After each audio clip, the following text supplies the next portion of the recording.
જોઈ રહ્યા છો Spark Today News. Bodeli National Highway ઓથોરિટીની ઓફિસ ઉપર ચૈતર વસાવાની ટીમ પહોંચતા જ ત્યાં કોઈ અધિકારી ઉપસ્થિત ન રહેતા અડધો કલાક સુધી રાહ જોવા છતાં કોઈ આવ્યું નહીં, ત્યારે અધિકારીઓ પોતાના ફોન બંધ કરી દીધા હોય તેવી માહિતી સામે આવી છે। ડેડિયાપાડાના ધારાસભ્ય ચૈતર વસાવા આજરોજ પાવીજેતપુર નજીક સિહોદ ગામે ભારત નદી ઉપર તૂટેલા પુલ તેમજ સરકારી ડાયવર્ઝનની મુલાકાત લેતા હોય પછી નેશનલ ઓથોરિટીના અધિકારીઓને રજૂઆત કરવા માટે જ્યારે પહોંચ્યા હોય ત્યાં અધિકારીઓના ફોન બંધ આવ્યા છે। સમાધાન કરવામાં નહીં આવે, આ સમસ્યાનું વહેલામાં વહેલી તકે સમાધાન કરવામાં નહીં આવે તો આંદોલનની ચીમકી પણ ઉચ્ચારી છે। જનતા ડાયવર્ઝન બનનાર યુવાનો મળતા તેઓનો ચૈતર વસાવાએ આભાર માની અને અભિનંદન પણ પાઠવ્યા છે। ચોમાસામાં અમે ચેક ડેમ બનાવ્યા, તલાવડી બનાવી, એમ બિલો બહુ ઉતાર્યા છે 7-8 કરોડના રેન્જવાળા। એ સાહેબ અમારા નહીં હોતો પણ મારું જે હશે જિલ્લા પંચાયતમાં લેવા આવ્યા છે। જિલ્લા પંચાયતની ડી પરથી ટીએસ લીધા હશે ને એમાં એ અમારું નથી આપ્યું સાહેબ। ના, એ પંચાયતની બાજુમાં છે કે કાં છે? ના, એ છે ને સંકેડા પાસે છે। હા, એમના પરથી લઈ ગયેલા છે આ લોકો। કામ કશું કર્યું નથી, બધા કાગળ પર ઝાડ રોપી દીધા। તાલુકા પંચાયતનું છે સાહેબ?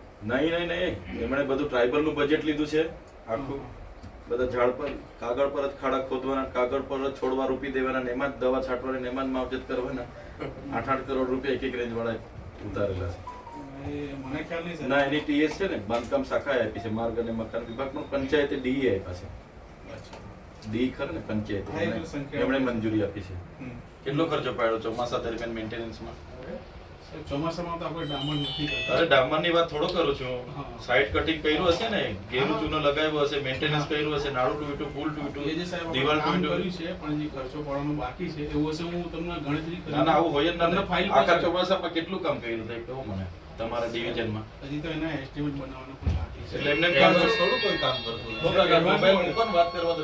મેં એવું સાહેબ એ તારાથી ઉભા રહો ભાઈ, બોલવા તો મેં એવું કેમ છું ચોમાસામાં તમે બધું કામ કરાવીને એસ્ટિમેટ હમણાં બનાવવાનું? હા સાહેબ, એવું પહેલા આપણે એમને એડવાન્સમાં કામ કરી દેતા। કેટલું કામ કર્યું ગામડામાં? તો કંઈ કર્યું નથી। નહીં તમે સાઇડ કટિંગ કરાવી આખી ગાડીઓમાં, તો બધા અહીંયા તે દિવસે વીજળી બધું ફેર્યા અમે આખી ગાડી કાઢવાની હતી, સામેથી 2 વ્હીલ વાળો આવે તો ઠોકાઈ જાય। આ 4 કરોડનું આ ડ્રાઈવર અત્યારનું, એની પહેલા 2 કરોડ 28 લાખ। ના, પહેલા 2 કરોડ ને 34 લાખ રૂપિયા પાસે, અને બીજું હમણાં જયારે 24માં કર્યું ને ત્યારે 4 કરોડ રૂપિયા આમાં ખર્ચો કર્યો છે। 6 કરોડ ને 34 લાખનું એસ્ટિમેટ બનાવ્યું છે, બિલો ઉતાર્યા છે આ લોકો, બરાબર છે। 6 કરોડ ને 34 લાખમાં તો અહીંયા નવો બ્રિજ બની જાય સર। અહીંના નેતાઓને આ કોન્ટ્રાક્ટરો અને અધિકારીઓ મળીને આ કૌભાંડ જ કર્યું છે। જુલાઈની 2023 થી લોકો 35 કિલોમીટર ફરીને જાય છે। એ અધિકારી બી સર ફોન નહીં ઉઠાવતા, હા વારંવાર એની કચેરી અહીંયા બોડેલીમાં છે ને, જઈને રેડ પાડીએ ને હમણાં। અરે કેમ ના મળે, આજે જઈએ ને આપણે। હા, એ લોકોને ટેપ પડી ગયેલી છે, અધિકારીઓ અને બધા કોન્ટ્રાક્ટરો અને નેતાઓ સાથે મળીને કૌભાંડો કરવાના। પૂર્ણ થવા આવશે, બ્રિજ તોડીને કરી નાખ્યું પણ હજુ એક પિલર કે પાયો નથી કાઢ્યો સર। તો પછી 2.5 વર્ષ થઈ ગયા ત્યાં સુધી એમની ઊંઘ નથી ઉડતી। આજે પાદરાવાળો થોડા સમયમાં ચાલુ થઈ જશે સર। ના જઈએ ને હવે બધા એમની કચેરીએ જઈએ ને, સાંસદો બધા એ કયા રસ્તે જાય છે? આજ રસ્તે જાય છે। એમના હેલિકોપ્ટરો છે કે ગાડીઓ છે? ગાડીઓ લઈને અમારા સાંસદ ને ધારાસભ્ય હેલિકોપ્ટરોમાં જાય છે કે ગાડીઓ છે? આ જનતાએ 5 વખત આ ખર્ચા કરીને બનાવ્યા છે તો એમને ભાન નથી પડતી। અહીંયા જનતા બિચારી એટલી બધી હેરાન થાય છે, પોતાના ખર્ચે જનતાએ 5 વખત ડાયવર્ઝન બનાવ્યા અને ઉપરથી તો પાણી છોડાવી દે છે, તોડાવી દે છે। 5 વખત તોડાવ્યું સર।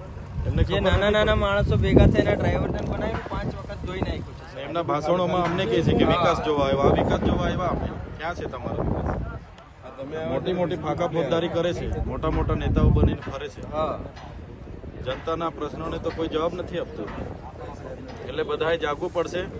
આ તો અધિકારીઓ, કોન્ટ્રાક્ટરો, નેતાઓને તો એમના હપ્તાઓ મળી જાય છે, એટલે આ જનતા વેઠે છે, 3 વર્ષથી વેઠે છે, કોઈની પેટનું પાણી હલે છે।